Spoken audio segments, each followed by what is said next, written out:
Hello, and welcome to Spilling the Milk, the podcast where we talk about breastfeeding. You know, the thing that moms have been doing since the beginning of time, and yet is still not really talked about as much as it needs to be. We're here to fix that.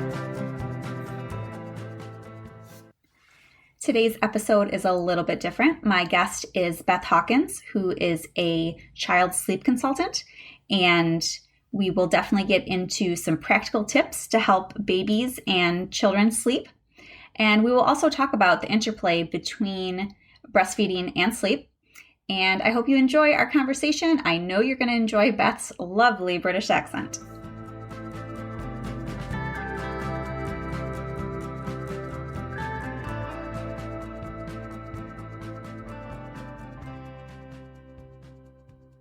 I was on your website a bit, and I thought you could maybe start by telling me how you got into sleep consulting. Yeah, of course. So I was a first-time mum back in September last year. And for me, I went to what we have in Britain is the National Childbirth Trust groups where we go and we learn all about birth and all about labour and all the things that come with it. But what I very quickly realised after having my son was there is zero information about how you should parent, and I think I was very naive when I came to knowing what to do, because they definitely don't send you home with an instruction manual. So for me, it was an extremely daunting process, and I remember vividly that first night we came home from the hospital together on our own, and none of us slept for the whole night. And I think for us, that just became a pattern or a habit that continued for a long time. And, I know it's against things such as SIDS guidelines that we have in the UK to sleep with your child on you. But actually, we found the only way any of us would get any sleep was to kind of co-sleep and sometimes even sleep with, my son on my shoulder kind of thing. And for me, I think it came to a point where sleep deprivation had such a toll on my mental health. I couldn't function in the day. I became extremely anxious about every night. And I just wasn't myself anymore, and I thought that was really upsetting for me, and it was really disheartening for my husband to see that as well. And obviously our son was not getting anywhere near enough sleep. And for me, I just thought that I had to do something. So I actually went to a sleep workshop that was put on by a local mum and baby group that I used to go to. And one of the ladies there, she had trained with a company called BabySleepTheNight. And she kind of gave us some top tips. And I sat there and I thought, okay, well, there's got to be some science behind being able to get some sleep. And I went home, I kind of put them into practice as best as I could with all the information that I had. And it kind of seemed to work. And I was like, wow, is this the hot secret of how to get any sleep whatsoever, from the point where we were waking up every 45 minutes and not getting any sleep and struggling to resettle back down. And that kind of inspired me, really. And I contacted the company that she trained through. And from there, it's just been trained and qualified, and I've been helping a load of families since qualifying a couple of months ago, helping babies to sleep better. Not always, every baby is different and needs different amounts of sleep, but there's some really positive things that you can do to help a positive sleep environment. I love that story because it comes from a real place. Like, you had this real problem. You found a solution that's been working for you. And then you thought, okay, I can't keep this a secret. I need to share it with other people. Definitely. And I think it's, so many of my mum friends have had the same problems too. And it's almost like we used to meet up and be like, oh, has anybody got any sleep tonight? And the answer would always be, no, I can't believe we've been up like 9-10 times in the night. So yeah, for me and for my friends, I think you're completely right. Sometimes you just need to tell someone that, you're having problems, and if it's for you and it's something that you want to fix, then absolutely go ahead and do it, because no one knows anybody's situation better than their own. So it's whatever works for them, really. And like you were saying, a lack of sleep impacts everything else. Like it can be really bad. Totally. And, I wouldn't want to get out of bed. I didn't want to see friends. And I kind of just became a bit of a recluse, really. And that wasn't me at all. Before I was a mum, I was Beth, and I was, really sociable and wanting to meet friends all the time, and kind of having a enjoyment of life. And I knew becoming a parent would change that to some respect. But actually, the kind of need for sleep and the sleep deprivation was completely savage. And I just became a massive recluse in terms of that. And I have to say, even putting small changes into practice genuinely transformed and revolutionized our lives. That's fantastic. And how old is your baby now? So he was 1 last month. So he is soon to be 13 months old. So yes, he is amazing and a very happy little boy. And I probably put it down to the fact that he's lovely and rested at the same time. That is wonderful. So you mentioned sometimes it's just like a few small changes. I guess what were maybe the most straightforward or the most powerful things that you implemented? Yeah, of course. So through kind of learning about sleep, I learned that, sleep is a kind of a cyclical process. Every human, whether we're an adult, a baby, we kind of go through the stages of awake to asleep, and then we kind of rouse back into that awake again. And the real trouble for many children is that they haven't got the ability to self-settle. And, it's totally normal that we'll wake in the night, and we don't want to stop that. But it's just making that sleep environment positive. So a really good thing to have is a great blackout blind. So obviously children can't tell the time, particularly when they're babies.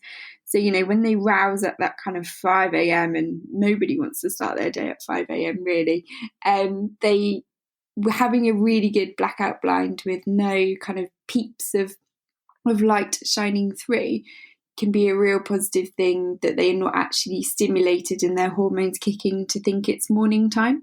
And because obviously their hormones are kind of from the sun. So when the sun sets, we get that sleepy hormone. And when the sun rises, we get that awake hormone. So kind of having a really nice dark room can help counteract those really early wakes in the morning. Another really good thing to have is white noise. So something like a really low hum, and something that can be continuous throughout the night. So I've seen a lot of products in the UK that you can turn on the white noise and maybe after 15 minutes it turns off.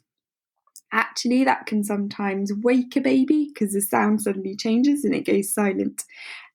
So having something that you can have continuously throughout the night is a real positive environment change that you can make in there as well.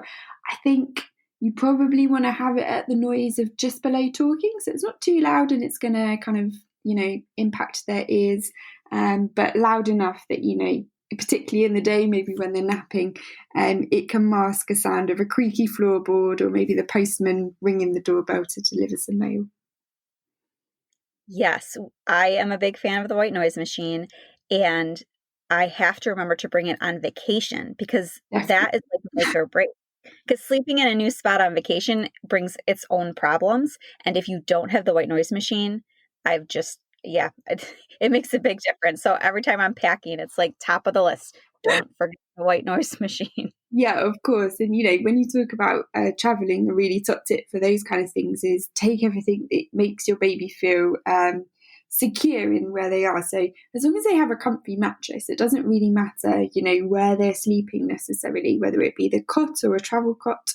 But a really key thing that you can do to help make them feel secure and like it's not different from home is taking some unwashed bedding. They're lovely that they're attached to their white noise, as you say, and maybe even their same sleeping bag, maybe that's been unwashed, so they've got those familiar smells of home.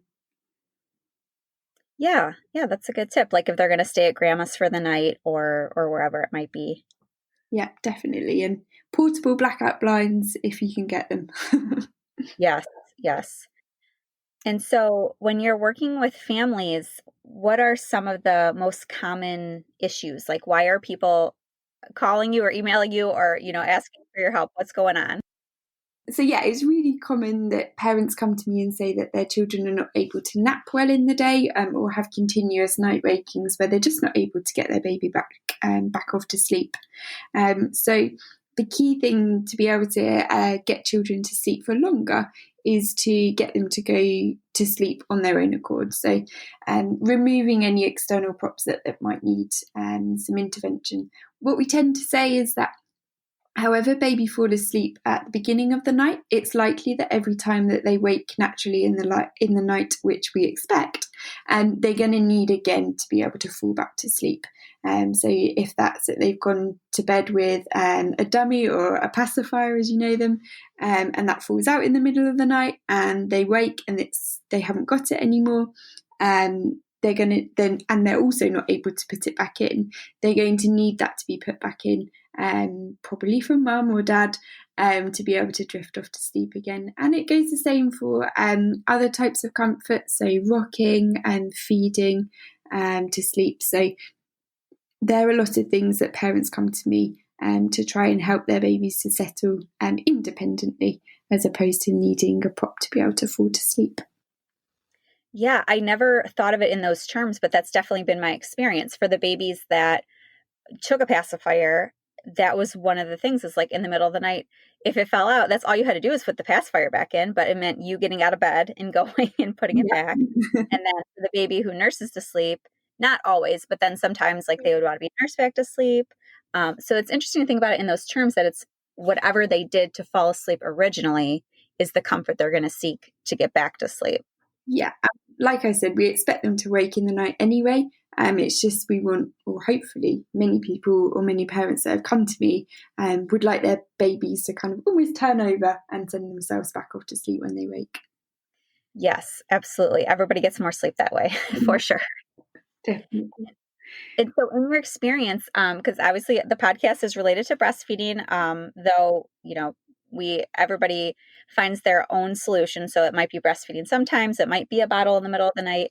But you found differences between babies who are drinking breast milk, babies who are drinking formula, those using bottle, those only using the breast. Like, what's been your experience with that? Sure. So, yeah, it's a real common myth that I hear about on a daily basis, that, babies will only sleep through the night if they've had formula, because it's heavier than breast milk and it's less easy to digest, so they feel fuller for longer. In my experience and working with the families that I have, that's just not the case. What you tend to find is that at that beginning of the night, they've used a prop to be able to fall asleep, so they're not able to independently resettle throughout the night when they do wake. Younger babies, they do need a feed in the night, and that's absolutely not what sleep consulting is about, in restricting or removing a child that might be hungry. Younger children still need to be fed, whether that be bottle or breast. However, once they come to a point where many parents, they say to me, I give them the breast or the bottle during the night, and they do it for like 2 seconds and then they're instantly back asleep. That's where it's probably become a little bit habitual, whether they need to have that to be able to, that they've kind of made an association that that's what they need to be able to fall back to sleep. And that's what I find a lot of parents come to me to ask, how they break that cycle. And your answer typically is related to getting them to fall asleep originally without that prop. Is that right? Yeah, it is. So yeah, if you can try, and it's really hard to say, easy to say, sorry. It's really easy to say and hard to do. Putting them down awake, so they're able to think, okay, well, when I wake in the night, everything's going to be the same. It's really nice and dark in here. I'm in my sleep bag or my grow bag. I've got my lovey and I've got my white noise on. Okay, perfect. Nothing else has changed. I can literally fall back to sleep again. And every time on that kind of, at night time, we kind of tend to have a 2 to 3 hourly sleep cycle. So they're able to think, okay, nothing else has changed. I'm just going to fall back to sleep again into my next sleep cycle. Yeah, it does sound really nice when you describe it that way. Easier said than done. I appreciate that. Absolutely. And so, what was your own breastfeeding journey like? This was your first baby, so your Yeah. first go with breastfeeding. Yeah, so I had a very quick labour. I had my son in a pool, so in the water pool in the labour suite. Um, However, I suffered from a vaginal tear, so it was a very different experience for me, and I think things didn't quite click for me.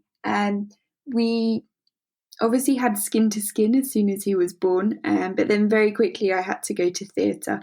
So I was in there for a couple of hours, and he was with my husband, but obviously hadn't been fed. And we found it really, really difficult to be able to establish breastfeeding. And when I came out, I was exhausted, obviously having gone through surgery. He was exhausted, probably because he was starving. We found it really difficult to establish breastfeeding, particularly in those first couple of days. I wasn't able to move a lot, which meant kind of positioning was really difficult. And that's why, in my mind, that most vivid first night of, nobody got any sleep, probably because he was very hungry, and he wasn't able to take the milk from the breast. It made it a really difficult experience for us both. Having said that, I'm a hugely stubborn person, so we persevered. I saw, do you call them in the States a lactation consultant? Yes, that's right. Mm-hmm. Yes, we saw a lactation consultant through our midwives, and we attended some clinics together. And finally, we found, a position that suited us both, and we were kind of able to adapt from there. And then I continued breastfeeding until he was about 7 or 8 months. We moved to formula because at this point he had started to teeth and get a little bit bitey, and it was a habit that we couldn't break together, so we decided to kind of move away and onto formula. But for me, that was a really hard decision, because in my mind I was thinking, oh no, I need to be able to give him breast milk because it's the best for him, it will help his immune system, it's natural. However, looking back on it in hindsight, for him, it was the best thing for him, because he was fed, he was content, and there was, it be able to free me up a little bit to be able to go back to work, or occasionally see a friend. So I think for us it was a very different experience. That was tough to begin with, got a lot easier, and then also tough to move to formula as well. Yes, I mean, you just described a whole range of emotions, and that seems to be the thing from your comments about being stubborn. I've heard that one many times. Women who, like, when it comes to other topics, might not even necessarily be that stubborn, but like in this one thing, they're like, I'm going to do this, whatever it takes. And then just the different feelings around stopping, a little guilt, but also a little bit of like, hey, my life like opens up a little bit. I'm not the only person that can feed the baby now. Yeah, and it's nice to have that feeling that, he's not permanently attached to the boob, and I would have a little bit of freedom, or not feel worried that my husband wouldn't be able to deal with him in the night should I go out of an evening, because I was the only kind of person and had the machinery to put him back to sleep. That's exactly right. You were the milk machine, and now there's an alternative. So that is helpful. I just wanted to kind of go over a little bit about routines, if that's okay with you. That sounds great. Perfect. So another really positive step that we can have with cueing our babies to sleep is all about routines. Little ones, they thrive on routine, so they know what's coming next. And for myself, that was a really difficult thing to establish, because I'm very go with the flow. I, didn't want to be in the same place for, having to come rush back for a nap, but I'm definitely that mum now. So things have definitely changed. So routines are a great little cue to be able to kind of say, okay, well, after this has happened, sleep is coming up next. So with a bedtime routine, I'd say choose something around 30 minutes. It should be enjoyable for everybody as well. Enjoyable for baby, enjoyable for mum, dad, or siblings if they're participating in it. it can include a bath, some stories, some singing, depending on baby's age as well, a little top up of milk before bed. And then kind of into that sleep bag and down for the night. And also goes the same routine for nap times as well. Obviously, you want to make it shorter, so you're not going to include things as such as the bath. But you might just want to do, a quick nappy change. You then might want to read a couple of pages of a book together, sing a little bit of a lullaby, and then put them down for the nap as well. So for them, it's really consistent, and they have a real expectation of what's coming next, which is sleep. Yeah, that makes a lot of sense. No, I'm definitely the mom that was like, yeah, we're having fun, but nap time is in half an hour and we got to get there. So it does take some adjustment, because if you are like a go with the flow, not necessarily a schedule for yourself kind of person, it definitely is a mindset shift that no, everyone's life will be easier if we all pretty much stick to this schedule for the baby. Absolutely. And was a hard thing for me to accept. But obviously, there are certain situations, life is life, and we have places to go, and we can't always be in the house or feel like we're in the house. So, if you need to do a cat nap in the pram or in the car, whatever it might be, then there are also good ways of, quickly getting them to sleep. Motion is a huge inhibitor of sending them off to sleep. So no one should ever think that they have to be in the house all the time. If they do need to spend a couple of days here or there, there are always other options to consider. And have you found that when the baby is in a good routine, even if they have an off day, like you're on vacation or whatever's happening, that they can pretty much get back to that routine like after a day or two? Absolutely. So yeah, it's consistency is the key to it. So you can Google, how to get my baby to sleep, whatever the search term might be. What I have to say is I've obviously trained in a number of methods, and it kind of depends which method I would use depending on baby's age, what the family situation is, because it has to suit their lifestyle as well to some degree. But whatever I say is whatever method you choose, and consistency really is the key to it. So whatever you're going to pick, don't chop and change, and stick with it, and you'll probably see some success out of it. Yeah, no, that's fantastic advice. And I love that still keeps it open, that you are not saying there are 10 rules that every single person must follow every single day, or no one's baby's going to sleep. You're saying there's different methods. We'll find the best one that works for you. We might have to tweak it a tiny bit for your lifestyle. And as long as you sort of stick with that one, you're going to see success. Yeah, absolutely. And I think once I've started to work with families, you naturally see a routine occur of its own accord. Babies naturally fall into it, which makes it actually really easy to get that kind of set times where they're going to go down for their nap. We can have a nice, time for bedtime as well. It also allows mum to plan when they can be out during the days, to say, if we want to have the nap in the cot, that nap time is at 9:30, so I can meet you in the afternoon. It kind of makes it interchangeable for mum to be sociable, as well as baby being in their cot to be able to get good quality sleep. Absolutely. I remember one of my biggest challenges was always the transition from 2 to 1 nap. My kids typically took a good morning and afternoon nap when they were younger. Yeah. And then around, I don't know, probably 15 to 18 months, they switched to the 1 nap, which is like, good and bad. You can do a little, like you can actually do a morning outing at least. But the transition is tricky, because some days you're like, oh, they definitely need 2. And the next day you're like, okay, they definitely just need the 1. And then the next day you don't know what's going on. So have you had experience working through that stage of sleeping? Definitely, and it is what I am doing with my son at the minute. We a couple of weeks ago, he's quite early to transition to 1 nap, but he showed all the key signs that he was ready to transition to that 1 nap. So I am living in the moment of transition, and we're seeing some up and downs, like you say, but it's learning kind of what's suiting him. It's also keeping kind of our methods still consistent. So, once we've done the sleep kind of consultancy and that kind of period of time together has ended, that doesn't mean that your methods should, as a parent with your child, should change. So I'm keeping everything consistent, so he knows absolutely what to expect each time.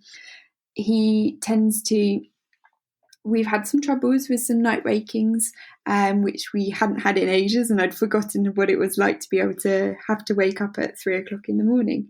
But for little ones, it is a huge transition for them. They are going from, like you say, those 2 naps where they know, okay, cool, I'm going to nap in the morning, but don't worry, I've got an extra opportunity to catch up in the afternoon for any sleep missed.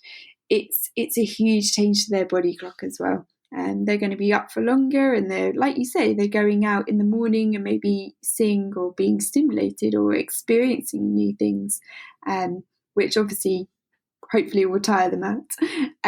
However, it's such a big change for their body clocks. So yes, I have worked with a couple of families, but I'm also living the nap transition as we speak. Very good. Yeah, the other transition we just went through 2 nights ago is moving my youngest. He's 2.5, and he just is now sharing a room with my 6-year-old. So we went from crib in his own room to sharing a big bed with his brother. And of course, I have been anxious about it for months leading up to this big change. And he, cried for 10 minutes, and I was like, okay, I guess this is where I'm sleeping tonight, and it's fine. It seems like on night 2. So I have to say, so far that transition's going okay, but it could just be a honeymoon period. I don't know.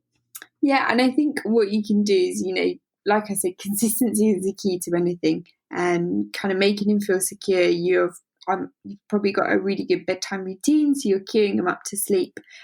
So making him feel secure in that routine is a real positive way that he knows, once he gets into bed, that's time for sleep. And even things such as, like setting boundaries, particularly for toddlers and slightly older children, is also a really positive thing that they can have. They're like little night watchmen at night. They'll feel secure in their room, and you might find them checking that the door is shut, just so they feel like they're secure and that they can actually go off to sleep, because they thrive on that security. So that's not unexpected at all. And 2.5 is around the age that they tend to transition from a cot to bed. So it's a big change for them. They've got to emotionally understand that they can get out of bed, as opposed to a crib where some children can crib hop and get out. However, it's a completely different level for them. So setting those boundaries for them, talking really positively to them as well about them changing into a bed can be something that helps with that. Yeah, it's funny when you said the little night watchman, because I do think that's how it was the first night, was literally checking every corner of the room. Like, okay, what's going on in this corner of the room? What's going on over here? And then finally, all right, I think I can just lay in the bed. Because I was listening out, outside the door the whole time. Yeah, and it is a security thing, like a routine, and they feel secure in their environment. So don't be deterred that they want to shut the door when you're outside, or turn off the light switch themselves. It's almost like they're making sure that they're feeling safe, that they can cozy up for the night. Oh, that's really interesting. I had not thought of it that way. So that's really helpful. Is there anything that I haven't asked you yet that you think would be important to share? The only other thing was, obviously I spoke about when little ones do need to be fed in the night. It's not uncommon that, small babies absolutely do need a feed, or a couple of feeds in the night. Try and keep it really low key and quiet. So you're not kind of chatting to them, just keeping everything nice and calm and relaxed, but not to the point. If you can try, and I know it's really easy to say and hard to do again, if you can try to not let them fall asleep on the breast or on the bottle, and be able for them to take their milk, get a really nice full tummy, and to put them back into the cot. That's again a nice way that you can break the habitual need for the bottle or the breast to be able to fall back to sleep, just by keeping it really relaxed, calm and quiet, but making sure that they're awake during that feed as well. Yeah, that's great advice. I remember hearing that. It's like they would love to play at 3 a.m. if you would, sit there and sing to them and talk to them and have a whole conversation, have a whole playtime. They'd love to be part of that, but then they're never going back to sleep. So that I always did that, was like try to stay pretty much silent, keep like just use a nightlight. Yeah. I almost treated it like it's just a dream, like this isn't happening. You're just dreaming. Definitely. You're in a surreal state. But yeah, keeping those kind of quiet and calm is a real winner with that.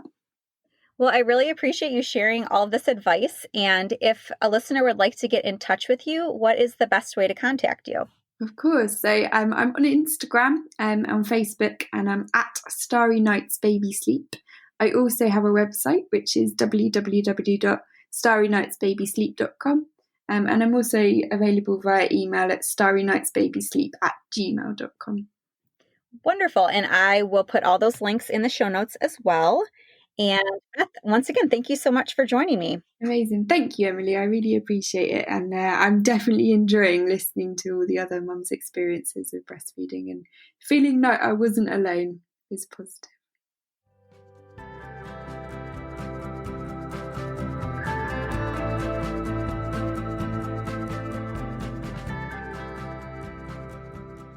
I really enjoyed my conversation with Beth, and I feel like she packed a lot of really helpful advice in a short amount of time. So I'm going to go ahead and recap some of the main points she brought up.